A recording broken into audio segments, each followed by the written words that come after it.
Bismillahirrahmanirrahim. Pada video ketiga ini saya akan menjelaskan tentang materi pandemi COVID-19. Sebelumnya kita harus percaya bahwa virus corona ini adalah makhluk Allah dan pandemi yang selama ini kita rasakan sudah tertulis di Lauhul Mahfuz sebelum dunia ini diciptakan. Pada akhir tahun 2019 muncul suatu pandemi yang berasal dari Cina yang dikenal sebagai COVID-19 yang telah menyebar ke seluruh penjuru dunia termasuk Indonesia. COVID-19 berasal dari Severe Acute Respiratory Syndrome Coronavirus 2 atau SARS-CoV-2 yang menyerang saluran pernapasan pada manusia. WHO telah menetapkan COVID-19 sebagai darurat kesehatan global. Rata-rata virus memiliki ukuran yaitu 1 nanometer atau 1 per miliar meter atau 1 meter per 1 miliar. Untuk ukuran coronavirus yaitu 26-32 kb atau 65-125 nanometer. Memiliki ukuran terlalu kecil untuk dilihat dengan mata telanjang, tidak mengeluarkan gas yang dapat dibau, tidak memiliki zat yang dapat diindra dengan lidah dan tidak mengeluarkan suara. Virus ini dapat menular dan laju mutasinya sangat cepat secara spesifik belum terantisipasi. Pada peta penyebaran COVID ini tidak langsung ke Indonesia, akan tetapi penyebaran virus ini dimulai dari Wuhan, Cina, menuju ke Australia, lalu Jepang, dan masuk ke Indonesia yang menunjukkan garis berwarna ungu.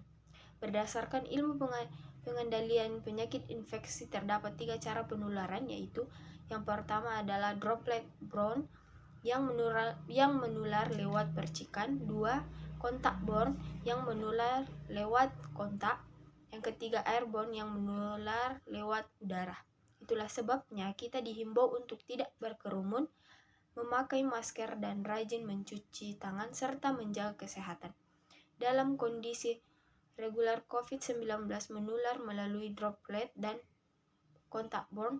Droplet melalui percikan dan bercakap dengan jarak kurang dari 1,5 meter. Virus berada dalam percikan penderita dan masuk ke orang lain melalui mata, hidung, dan juga mulut.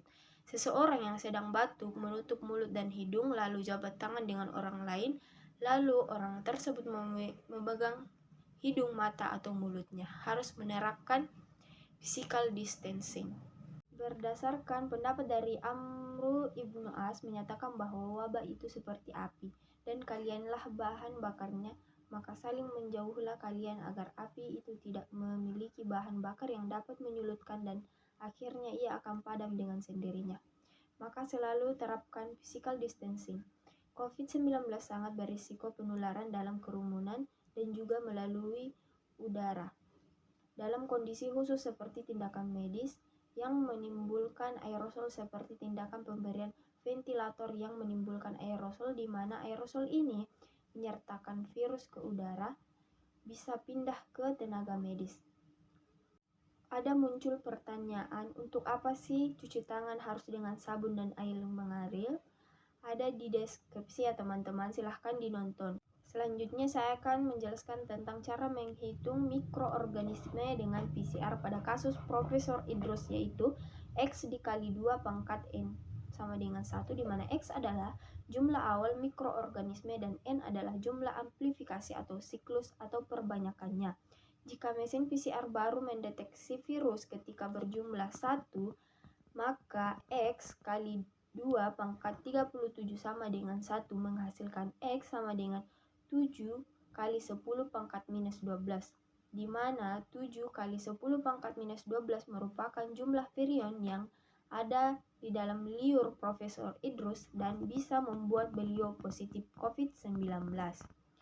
Manusia terpapar oleh virus akan dihalangi oleh imunitas humoral atau suatu proses terbentuknya antibodi. Pada hari ke-0 sampai ke-7 hari merupakan masa inkubasi dari SARS-CoV-2 dan pada masa itu tubuh belum memiliki pasukan pembunuh atau antibodi yang bekerja adalah imunitas humoral. Imunitas humoral dapat bekerja dengan baik ketika teman-teman makan dengan teratur, baik kualitas maupun kuantitas. Tidak terlalu capek, tidur yang cukup, tidak stres ataupun cemas, mendapatkan sinar matahari 1/2 jam disertai olahraga yang ringan, dan juga hindari polusi termasuk asap rokok. Ketika imunitas humoral gagal, maka replikasi pada virus dari 0 ke 2, 2 ke 20, 20 ke 200, 200 ke 2000, 2000 ke 20.000, dan seterusnya. Untuk replikasi bakteri dari 0 ke 1, 1 ke 2, 2 ke 4, 4 ke 8, dan seterusnya. Serangan virus SARS-CoV-2 sangat cepat sehingga imunitas humoral harus juga kuat.